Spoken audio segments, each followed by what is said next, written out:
talks about classical conditioning. And when we're talking about classical conditioning, we're talking about conditioning involuntary responses, like reflexive responses like jumping, or glandular responses like salivating, or a rush of emotions. We're talking about involuntary responses when we're talking about classical conditioning.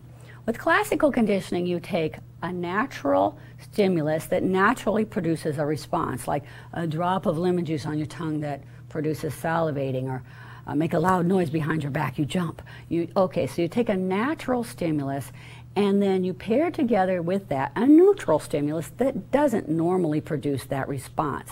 Now, Pavlov, the famous Pavlov, did that in his dog studies. He took dogs and he would give them meat powder in their mouth, and that would produce salivation.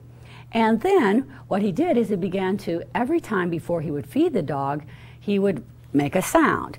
And then the sound became, he'd make a sound and then he'd wait just a few seconds. Well, actually, he'd wait only about a half a second, and then he'd give them the meat. So he'd make the sound and then give them a meat. Make the sound and then give them a meat. Pretty soon, as you would guess, as soon as he would make the sound, many books call it a bell, as soon as he would ring the bell, already the dog would start salivating, because they know there's the bell, the meat is coming. And so they would begin to salivate at the sound of a bell, which is not a natural response, salivating to a bell. It's an interesting thing. Later, Watson studied how we learn our fears through classical conditioning. And he studied this little baby named Albert. Now, we would not be allowed to do this study today. It would be considered unethical. But anyway, he took a baby named Albert and he put in front of the baby a white rat.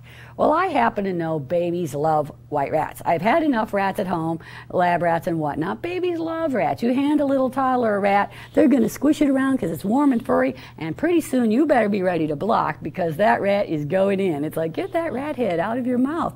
You know, they put everything in their mouth. So I know babies are not afraid of rats. But what he did is he gave Albert this white rat in front of him, and then right behind his back he made this loud gong sound.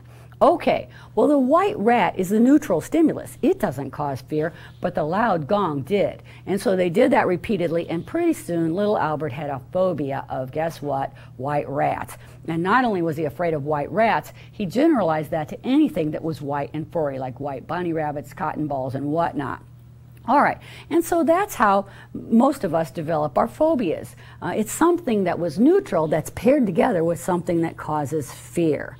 And sometimes it's many, many small pairings as a child. You know, that's why children develop some of the same phobias as their parents. You know, the little toddler sees a spider, doesn't think anything of it, and their mother screams. Well, spider wasn't scary, but screaming mother certainly is. And so many of those little pairings, then pretty soon the child begins to fear spiders also. Sometimes, if it's a strong enough connection, it only takes one experience, like nearly drowning or getting bitten by a large dog. Okay, so that's classical conditioning. Then there's operant conditioning. And operant conditioning involves voluntary responses.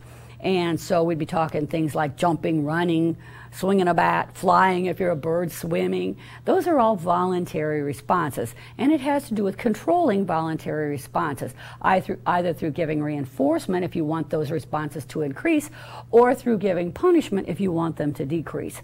Skinner is the one that really popularized operant conditioning. This whole field of psychology has come to be known as behaviorism. In fact, he thought without reinforcement there really isn't any learning at all. He thought that's the main way people learn to behave. Some behaviors that we want to teach a child or a pet aren't in their natural repertoire, so we're going to have to shape that behavior.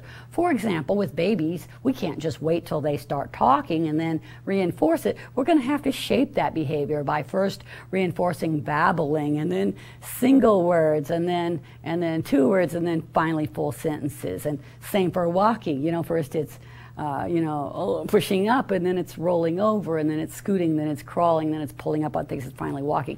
So some behaviors in animals and people, we can't just wait till it happens, because it never will. So we're going to have to shape that behavior in. All right. Also, when it comes to reinforcement, your book talks about something called schedules of reinforcement. Now, today I'm not going to go through all of those different ways we can administer reinforcements, but they really do have a powerful effect, too, on whether people will learn or not. One schedule of reinforcement that I will mention today, though, is it's called a variable ratio schedule. A variable ratio schedule is where instead of you give the reinforcement every single time the behavior occurs, you vary it around a little bit. So maybe this time you give it on the first time they do it.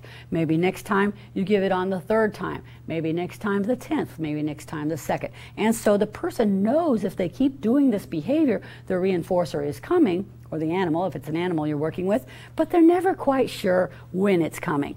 This type of variable ratio schedule produces a very fast rate of response over a long period of time. The person doesn't even want to quit. It's very motivating. As a matter of fact, if you go into a casino, and I don't know if you're all old enough to go into a casino, but if you have been into a casino and you've seen a slot machine, that is exactly how they work. And believe me, those casino owners know about psychology, and they know that this is a powerful way to keep a person in that chair feeding quarters. You don't even want to quit. You don't even want to go to lunch. Some people, it's like, oh, I know my money's coming. I know my payoff is coming.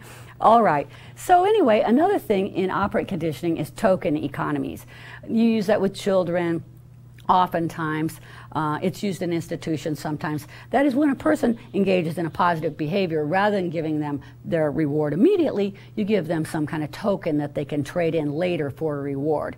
If you were to go into a behavior disorder classroom, they have little cups on each child's desk, and every few minutes they're flipping the children tokens. You know, if they're in their seat on task, doing their job, keeping their hands to themselves and so on, they're flipping them tokens for being good. And at the end of the day, they can trade those tokens in on positive rewards. All right, then I'm going to move to the last type of learning that I want to talk about today, and that is social learning. Bandura believed that social learning is the main way we learn. We learn by watching others. And, you know, if others are doing it and it turns out well for them, then we're probably going to do it also. And he certainly thought that's the main way that children learn. One of his most famous studies was this study called the Bobo doll experiment. He was interested in why children become aggressive. And there's a lot of different theories on that. But Bandura thought that they become aggressive because of watching aggression in others. And so with this experiment, he had this blow-up clown doll. You might have had one when you were little. It has a red nose and you can sand in the bottom, you can punch it, tips over and pops back up. Anyway, he used one of these dolls. And he also had a bunch of other toys on the floor, wooden mallet and whatnot. And so he divided the children into a treatment group and a control group. And the control group of children, he let them go in first, and they just played with the toys. They tipped Bobo over and let him pop up, and they played with the other toys.